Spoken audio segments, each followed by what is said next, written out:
오늘은 예배드림이 기쁨 됩니다라는 제목으로 하나님의 말씀을 함께 나누도록 하겠습니다. 오늘 말씀을 보시면 드디어 다윗이 고대했고 또 모든 이스라엘이 기대했던 그 하나님의 궤가 다윗 성으로 입성되었다라는 것을 우리가 함께 말씀을 통해 고백하게 됩니다. 참 많은 우여곡절이 있었죠. 우사가 죽고 또 3개월 동안 오벳에돔의 집에 이 궤가 머물렀던 적도 있었지만 이제 결과적으로 하나님은 이 모든 것들을 뛰어넘고 이제 다윗 성으로 입성하시게 됩니다. 그런데 이 하나님의 궤가 입성하는 장면을 보면 각각의 반응이 달랐다라는 것을 우리가 오늘 본문의 말씀을 통해서 볼 수 있게 됩니다.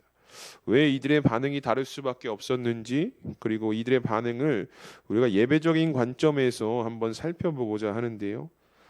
다윗에게 있어서 이 하나님의 궤가 들어왔다, 다시 회복되었다라는 것은요, 그냥 잃어버린 것을 다시 찾았다 정도의 의미가 아니었습니다. 다시 하나님의 임재가 이스라엘의 예루살렘에 임하게 되었고 그 이스라엘과 함께 하시는 하나님이 회복되어졌다라는 의미가 다윗에게는 있었습니다. 그래서 다윗이 보기에는요, 지금 이 순간 하나님의 임재가 회복되고 하나님의 함께 하심이 느껴지는 이 순간이 너무나 기쁘고 즐거울 수밖에 없었다라는 것이죠. 이런 다윗의 심정을 이 본문 14절과 15절의 말씀이 이렇게 말씀하고 있거든요. 다윗이 여호와 앞에서 힘을 다하여 춤을 추는데 그때에 다윗이 배에 에봇을 입었더라. 다윗과 온 이스라엘 족속이 즐거이 환호하며 나팔을 불고 여호와의 궤를 메어 오니라라고 말씀합니다. 여러분, 오늘 다윗의 반응을 봤더니요, 힘을 다하여 춤을 추었다라고 이야기합니다. 그러니까 기쁨이 너무나 가득해서 기쁨의 반응이 일어난 건데, 이 춤을 추었다라는 말은 어떤 말이냐, 빙빙 도는 것을 이야기하는 거예요. 사람이 막 사방팔방 뛰어다니면서 빙빙 도는 것을 이야기하는데, 그러니까 몸으로 할 수 있는, 우리가 가지고 있는 하나님께서 우리에게 허락하신 그 몸으로 할 수 있는 최대한의 표현, 할 수 있는 것을 다 하고 있다라고 지금 성경이 말씀하고 있는 것이거든요. 힘을 다해서 빙빙 돌면서 내 몸으로 하나님을 찬양할 수 있고 하나님을 기뻐하는 그 모습을 다윗이 지금 표현하고 있었다라는 거예요. 그러니까 기쁨이 주체가 안 되는 것입니다. 지금 하나님의 임재가 다시 회복되었다라는 그 순간이, 그 감정이 주체가 안 돼가지고 몸으로 할 수 있는 모든 표현들을 통해서 하나님을 찬양하고 있었던 다윗의 모습을 보게 됩니다. 그리고 이 다윗이요, 하나님께를 드디어 준비한 장막에 내려두고 거기서 무엇을 하느냐 봤더니 하나님을 향해서 번제와 화목제를 드렸다라고 성경이 말씀하고 있는 것을 보게 됩니다. 여러분, 여기서 번제는 어떤 의미냐면 하나님을 향한 전적인 헌신을 표하는 예배고요. 또 화목제는 하나님과 백성 사이에 평강을 소망하는 제사의 성격을 띠고 있다는 것을 우리가 알 수 있는데, 이 번제와 화목제의 공통적인 특징이 무엇이냐면요, 하나님과의 관계에 중점을 두고 있다라는 것을 우리가 오늘 말씀을 통해서 확인할 수 있게 되거든요. 여러분, 오늘 다윗과 이스라엘 백성들이요, 이 하나님의 임재가 회복되어지자 그 하나님의 임재 가운데 거하면서 이 하나님과의 관계를 중요시하는 번제와 화목제를 드렸다라는 것은요, 굉장한 의미가 있다라는 거예요. 여러분, 우리가 드리는 이 예배, 지금 이 자리에서 여러분들이 드리는 예배, 또 수없이 시간마다 드려지는 그 예배는 어떤 의미가 있냐면요, 그냥 나왔다가 성전 문 밟고 돌아가는 것이 예배가 아니라 우리가 이 예배 속에서 하나님의 임재를 경험하고 하나님이 나와 함께 하신다라는 사실을 믿고 돌아가는 것이 예배의 시간이거든요. 그러니까 이 말은 우리가 드리는 이 예배 역시 하나님과의 온전한 관계 속에서 드려져야 된다라는 전제가 있는 거예요. 그냥 아무런 관계 없이, 아무런 어떤 회복이 없이 그냥 가는 것이 아니라 오늘 이 예배를 통해서 우리가 나아올 때는 내가 하나님과의 온전한 관계를 가지고 지금 이 예배에 참여하고 있는가를 오늘 다윗이 드렸던 번제와 화목제가 우리에게 질문하고 있는 것입니다. 여러분들은 하나님과의 온전한 관계 속에서 하나님을 예배하고 계십니까? 우리가 정말 수없이 많은 예배를 드리거든요. 일주일에 손꼽을 정도로 많은 예배를 우리가 드리는데 그 예배 속에서 우리가 과연 하나님과의 온전한 관계, 하나님과의 온전한 관계 속에서 하나님을 예배하고 있는가? 오늘 다윗의 모습이 우리에게 이것을 질문하고 있는 것입니다. 그런데 여러분, 우리가 이 질문을 들으면 고민이 돼요. 하나님과의 온전한 관계가 무엇인가? 하나님과의 온전한 관계 속에서 예배를 드리려고 하는데 이 하나님과의 온전한 관계가 무엇인가라는 고민이 생긴다라는 것이죠. 그리고 때로는 이것을 너무나 어려워하는 분들도 계시다라는 것입니다.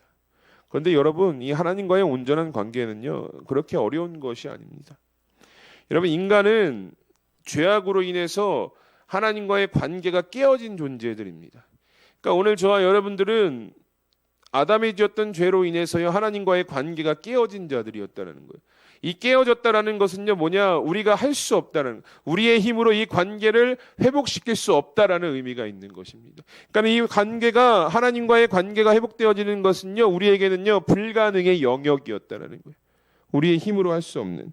그런데 하나님께서 그런 우리를 긍휼히 보시고 누구를 보내주셨냐? 독생자 예수 그리스도를 이 땅 가운데 보내주셨다라는 거예요. 왜 보내주셨냐면 하나님과의 관계를 회복시키시기 위해서 그 예수 그리스도를 보내신 거예요. 하나님과의 관계가 딱 깨졌는데 그 깨어진 공간을 누가 채우시냐? 하나님께서 보내신 예수 그리스도만이 그곳을 채울 수 있다라는 거예요. 그래서 예수님을 보내주셨고 예수님을 믿는 믿음 안에서 우리를 구원하셔서 깨어졌던 관계를 다시 회복시키시는 그 은혜, 그 기회를 하나님께서 우리에게 허락해 주셨다는 것입니다. 그러니까 여러분, 우리가 주님께 예배를 드려 나오는 이 예배의 자리, 온전한 관계 속에 나와야 된다는 이 의미가 무엇이냐면요, 여러분, 예배의 자리에 나오실 때는요, 우리의 죄를 사하시기 위해서 보내신 그 독생자 예수 그리스도를 믿는 믿음으로 예배에 나아오고 있는가를 질문하고 있는 거예요. 여러분, 정말 우리가 수없이 많은 예배 드리거든요. 근데 그 많은 예배 가운데 정말 내가 온전한 믿음을 가지고 그 깨어진 관계를 이어주신 예수 그리스도를 믿는 믿음 안에서 우리가 예배에 참여하고 있는가?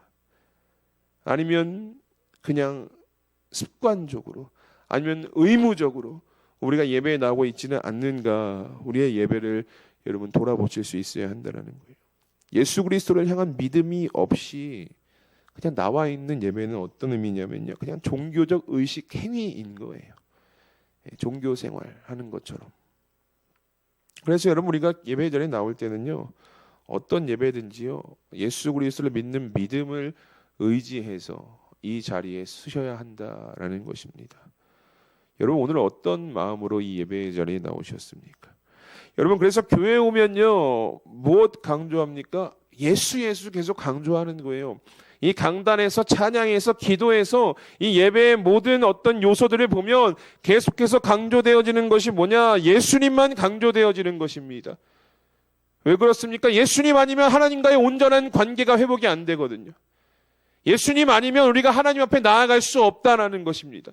그래서 교회에 오면 말씀을 통해서, 찬양을 통해, 기도를 통해서 예수님을 계속해서 말씀하고 있는 거예요. 이 예수님을 의지해야, 이 예수님을 믿어야 우리가 하나님 앞에 온전한 관계로 회복되어지고 하나님 앞에 믿음으로 나아갈 수 있는 자격을 얻을 수 있기 때문이다라는 것입니다. 우리 사랑하는 수함교회 성도 여러분, 정말 우리가 많은 예배들을 드리고 있지만 정말 우리가 드려지는 모든 예배가 예수 그리스도를 믿는 믿음을 의지해서 하나님께 더욱더 가까이 나아가는 예배들이 되시기를 주님의 이름으로 축복합니다. 그래서 여러분, 우리의 예배가요, 그 옛날 창세기에 아벨이 믿음으로 드렸던 그 예배, 하나님께서 그 아벨의 예배를 흠양하셨던 그 예배처럼 우리가 믿음으로 주님 앞에 나와서 드릴 때 하나님께서 우리의 예배를 받으신다라는 그 확신을 가지시고 온전히 예배의 자리에 서시는 여러분들이 되셨으면 좋겠습니다. 이렇게 하나님의 궤를요, 준비한 장막에 다윗이 딱 모셔요. 그리고 백성들과 함께 번제로, 화목제로 하나님과의 온전한 관계를 회복하면서 나아갑니다. 그 자리에 모인 모두가 기뻐했거든요. 그 예배에 참여한 모든 자가 감사했습니다. 그런데 이 기쁨을 누리지 못한 한 사람이 있었다라고 성경이 이야기합니다. 바로 오늘 본문 16절에 등장하는 다윗의 아내였던 미갈의 존재인데요. 우리 16절 말씀 함께 읽어보도록 하겠습니다. 시작.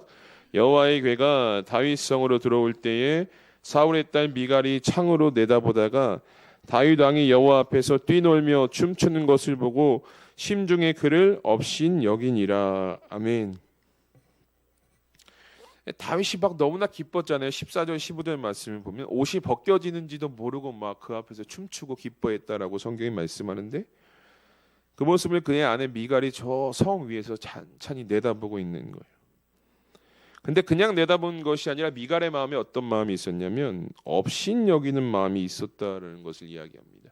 이것은 그냥 사람을 경시하는 것을 넘어서 어떤 의미가 있냐, 모욕적으로 다윗을 바라보았다는 거예요. 다윗의 행동을. 그러니까 못마땅하게 바라본 거예요. 미갈이 아내의 입장에서 봤을 때 이 다윗의 행동이 막 기뻐하며 춤추고 옷이 벗겨지는지도 모르고 이런 행동들이 못마땅하게 바라보게 되었다는 것이죠. 그럼 왜 미갈이 이렇게 반응했을까? 이어지는 20절 말씀을 보면요, 다윗이 이제 백성들과 예배를 다 마친 후에 가족들을 축복하기 위해서 이제 성으로 돌아옵니다. 그런데 그때 가장 먼저 마주친 자가 바로 이제 16절에 다윗을 업신여겼던 미갈인데, 이 미갈이 다윗이 들어오자마자 막 다윗에게 말을 하기 시작해요. 그런데 이 말을 보면요, 이 말에 가시가 너무나 박혀 있다는 것을 볼 수 있습니다. 이 세번역 성경을 보면 이 20절을 이렇게 이야기하거든요. 미갈의 고백입니다. 오늘 이스라엘의 왕이 건달패들이 맨살을 드러내고 춤을 추듯이 신하들의 아내가 보는 앞에서 몸을 드러내며 춤을 추셨으니 왕의 채통이 어떻게 되었겠습니까? 라고 이야기하고 있는 거예요. 네.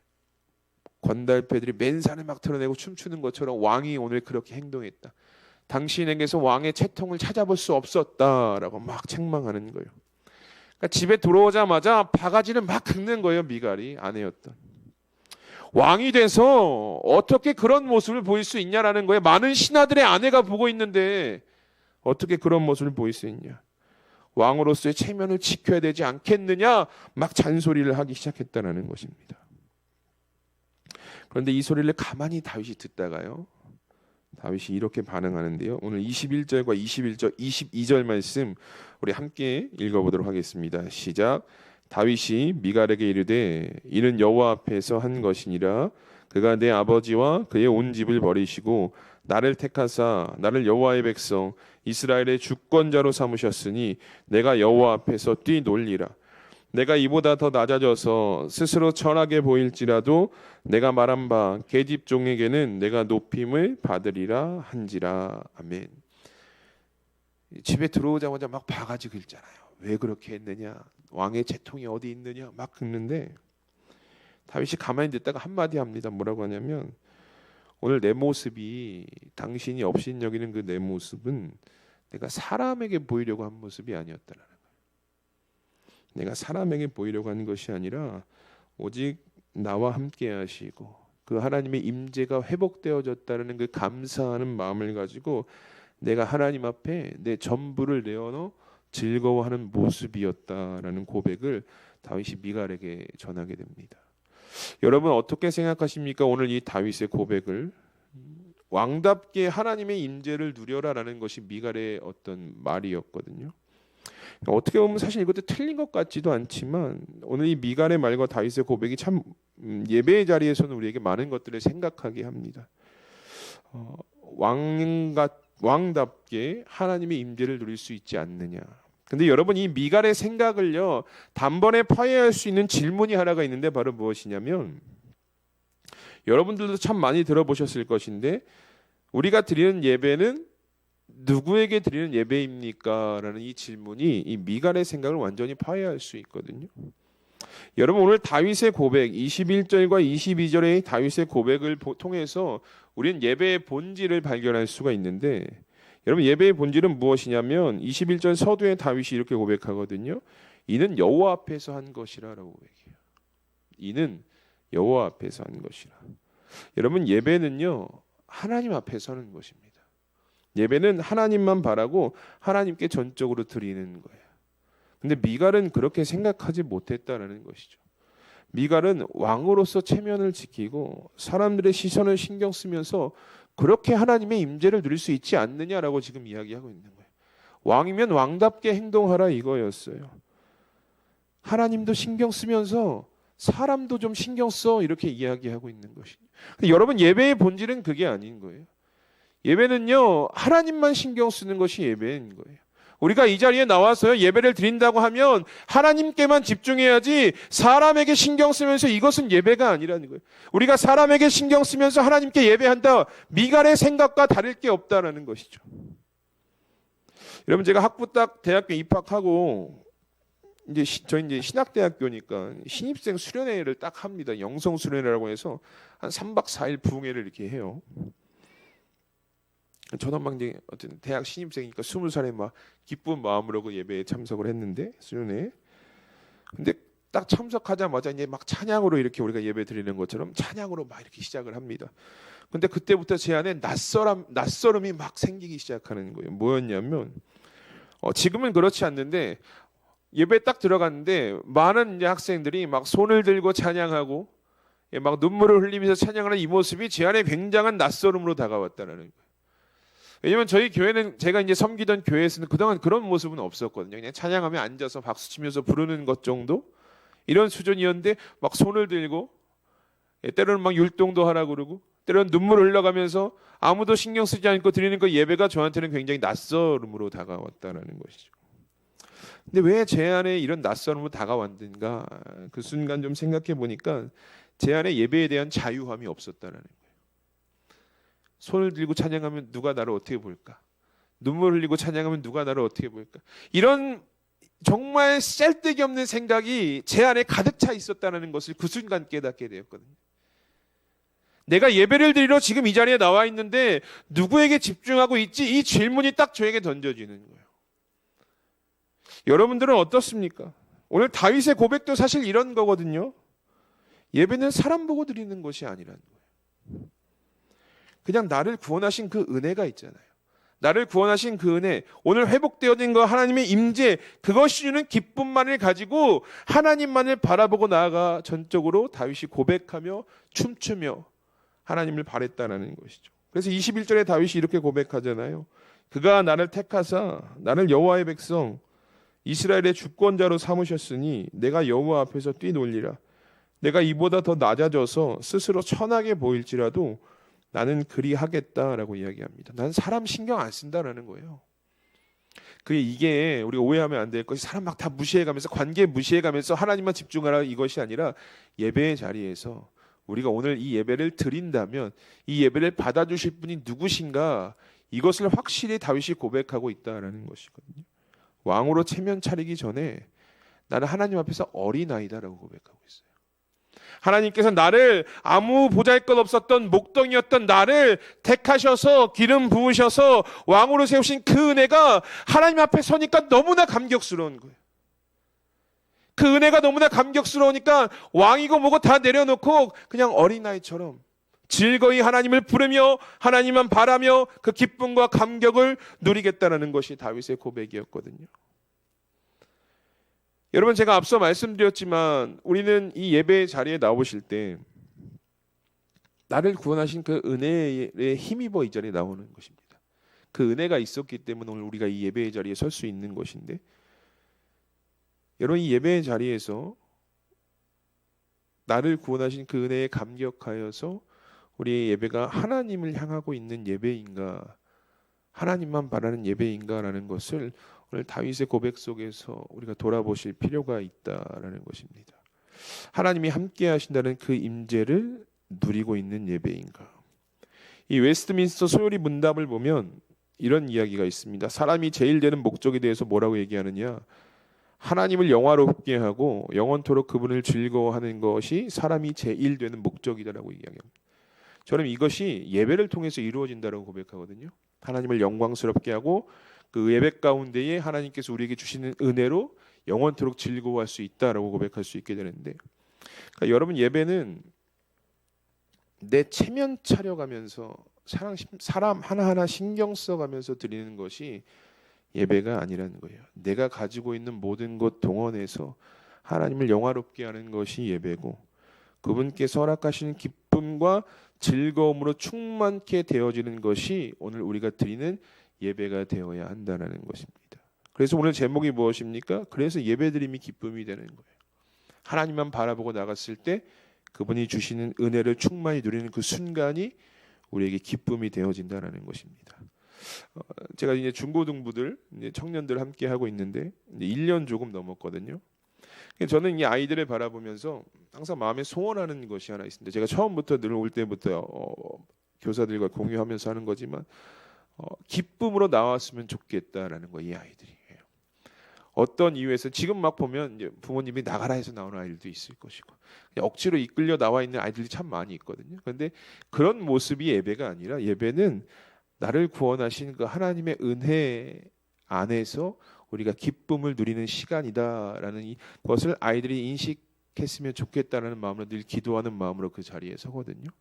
그러니까 여러분들 정말 우리가 다음 세대 이야기하지만 여러분들 이것을 놓고 정말 여러분들 기도하실 때 함께 기도해 주셨으면 좋겠어요. 정말 우리 교회 중고등부 친구들 청년들이 예배가 그냥 억지로 끌려 나와서 앉아 있는 것이 아니라 나를 구원하신 그 은혜의 감격을 누리는 시간이 될 수 있도록 여러분들 함께 기도해 주시면 감사하겠습니다. 그리고 더 하나 바라는 것은 여러분들이 드리는 예배도 그런 동일한 예배가 되기를 주님의 이름으로 축복합니다. 하나님께서 주신 자유함으로 예배에 참여하셨으면 좋겠어요. 누군가 신경 쓰고 막 그런 것에 막 몰두하는 것이 아니라 미간의 말도 어떻게 보면 맞아요. 체면을 지켜가면서 맞지만 하나님 앞에서는 그게 아니란 거예요. 하나님 앞에서의 예배는 하나님께만 집중하는 거예요.